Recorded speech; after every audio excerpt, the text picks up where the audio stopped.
মাননীয় মুখ্যমন্ত্ৰী কিছু নিৰ্দেশ দিছে আৰু সেই নিৰ্দেশ মতে আমি ইতিমধ্যে আমি এখন সভা আজি অহা কাইলৈ আমি আয়োজন কৰিছোঁ, যিখন সভাত আমি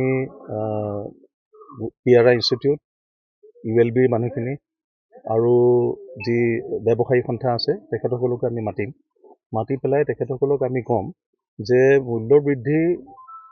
মূল্যৰ বৃদ্ধিৰ গইনা লৈ কিছু যদি অসাধু যদি তেখেতসকলে ব্যৱসায় আৰম্ভ কৰে তেতিয়াহ'লে কিন্তু জিলা প্ৰশাসন অতি সতৰ্ক অৱস্থাত আমি আছোঁ আৰু আমি তাৰ প্ৰতি অতি কঠোৰভাৱে দৃষ্টি ৰাখিছোঁ। ৰাইজৰ যাতে কোনো অহুকাল নহয় মূল্যৰ বৃদ্ধিৰ গইনা লৈ, সেইটো কাৰণে আমি তেখেতসকলক সতৰ্ক কৰি দিম আৰু আমি নিজেও অতি সজাগ হৈ থাকিম আৰু সেইকাৰণে এইখন সভা কাইলৈ আমি আয়োজন কৰিছোঁ। দ্বিতীয় কথাটো হ'ল যে মাননীয় মুখ্যমন্ত্ৰীৰ নিৰ্দেশ যে প্ৰতিখন দোকানতে তেওঁলোকে কি বয় বস্তু বিক্ৰী কৰিছে তাৰ নিৰ্ধাৰিত মূল্য বাহিৰত প্ৰদৰ্শিত হ'ব লাগিব।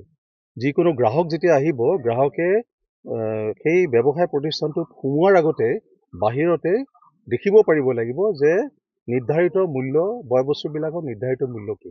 এইটোত আমি খুব জোৰ দিম আৰু আমি ভাবোঁ যে জিলাত প্ৰশাসনৰ লগত ব্যৱসায়ীসকলে সহযোগ কৰিব আৰু এই ক্ষেত্ৰত যিটো আমাৰ চৰকাৰৰ যিটো নিৰ্দেশনা সেই নিৰ্দেশনা আমিও পালন কৰিম আৰু ব্যৱসায়ীসকলে আমাৰ লগত পালন কৰিব আৰু ৰাইজৰ ক'তো আহুকাল যাতে নহয় তাৰ প্ৰতি আমি চোকা দৃষ্টি ৰাখিম।